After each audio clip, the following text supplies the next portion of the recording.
Good afternoon. My name is Corey Duran, and I've had the pleasure to work alongside with Autumn, Jacob, and Megan.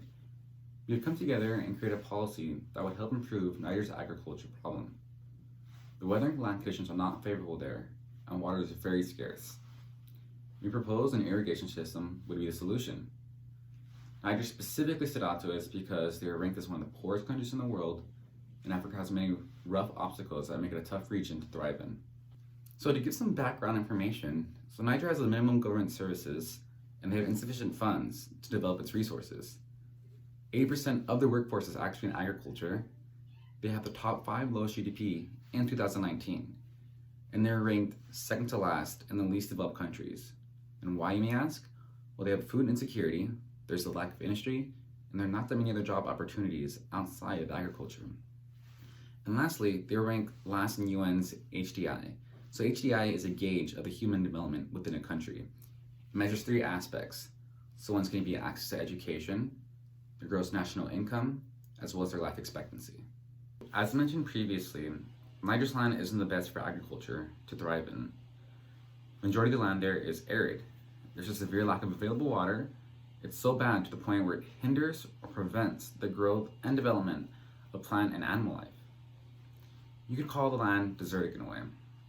This is why we believe a reliable source of water is detrimental to the people of Niger. So you may have had the question, what is a landlocked nation? Well, Niger is a sub-Saharan nation, which means it lies south of the Sahara, and an important aspect of Niger's land is that it is landlocked.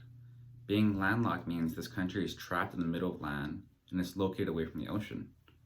This hinders their ability to trade, which retards economic growth. Because of this, the people of Niger rely heavily on their own crops for sustenance and income. So to continue about their land, Niger is a sub-Saharan nation, which means they lie south of the Sahara, and an important aspect about Niger's land is that it is landlocked. Being landlocked means this country is trapped in the middle of land and is located away from the ocean. This hinders their ability to trade, which retards economic growth. Because of this, the people in Niger rely heavily on their own crops for sustenance and income. So Niger's had some plaguing drought effects. In the past few decades, Niger has been through 3 intensely devastating droughts. They had occurred in 1984, 2007, and the most recent one in 2010. They are still trying to recover from the 2010 one, and there are still lingering effects from it. The droughts have caused food shortages, an increase in food prices, and large amounts of job loss. And then we understand as supply goes down in economics that the price will go up, which is occurring over there. A large amount of Niger's population lives on their own crops and livestock. Over half of their 15 million population are suffering from malnutrition, with 3 million on the brink of starvation, actually. And drastic efforts are not put forth, 1 in every 8 children will die. So we know agriculture is very important in Niger. Their economy is mostly based around it. Their industry makes up about 36% of the country's GDP. A large portion of Niger's population grows crops and sells it, as well as keeps it for sustenance. With the past several droughts, it's made it nearly impossible for them to sufficiently feed themselves, which is causing, like I said, malnutrition, even death. So the World Bank actually indicates that rural economic growth is more significant than aggregate national growth in reducing overall poverty. The increased agricultural productivity leads to rises in rural income and employment and reduces the flow of labor to the towns, so that the wages of unskilled and semi-skilled urban workforces also rise. In consequence, the demand for agricultural goods rises, as well as stimulating further increases in production. So there will be 2 parts to our policy proposal. We believe that there should be an irrigation system implemented, as well as changing the behavior of the citizens of Niger, so that they better handle the water situation. So stage 1 of the policy proposal is that the way to impact droughts is to be prepared. We have to educate the public through marketing campaigns and newsletters.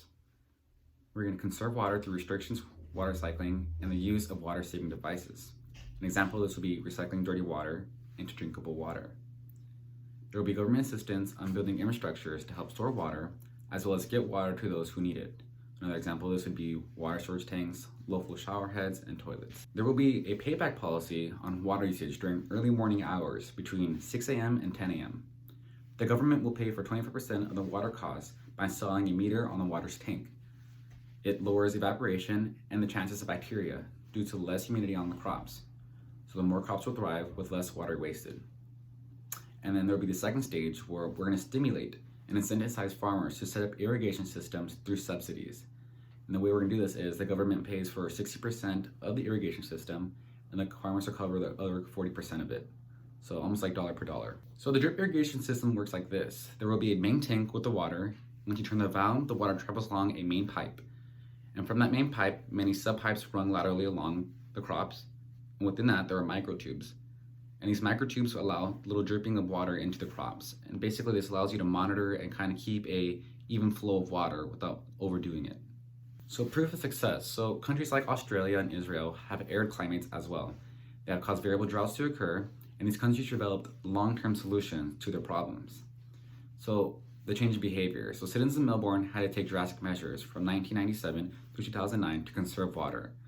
Their solution was to change the amount of water people used. This simple solution led to a persistent change that continues till today. Melbourne only uses 1/4 of water compared to California.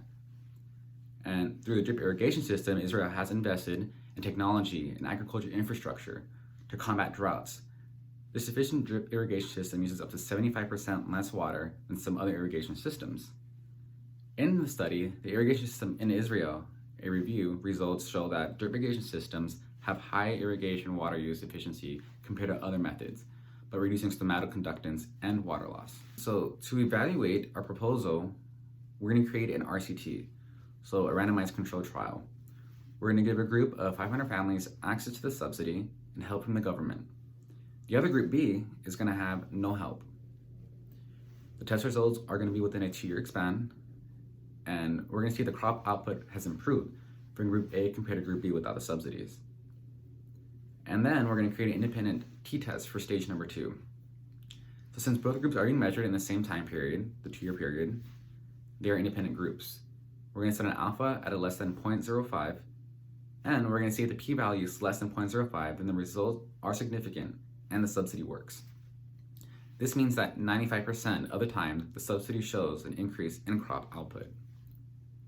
And lastly, for more a visual appearance, we're going to give a XY plot that measures the relationship between groups A and group B. So the plot 1 is going to be the group with the subsidy, Y is going to equal crop output, and the X is going to be time measured in months.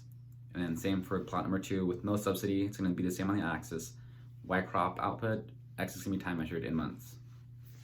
So the results. So we believe and theorize that the water usage will decrease using the drip irrigation system while increasing the growth of crops or maintaining the same success. We will be able to show that constant water levels provided will equate to an increase in crop output, thus leading to higher income. Through our proposed ideas, water usage will decrease, allowing families to save money, to improve the quality of life, and increase output of crops as well as their livestock. Thank you so much for your time. Have a good day.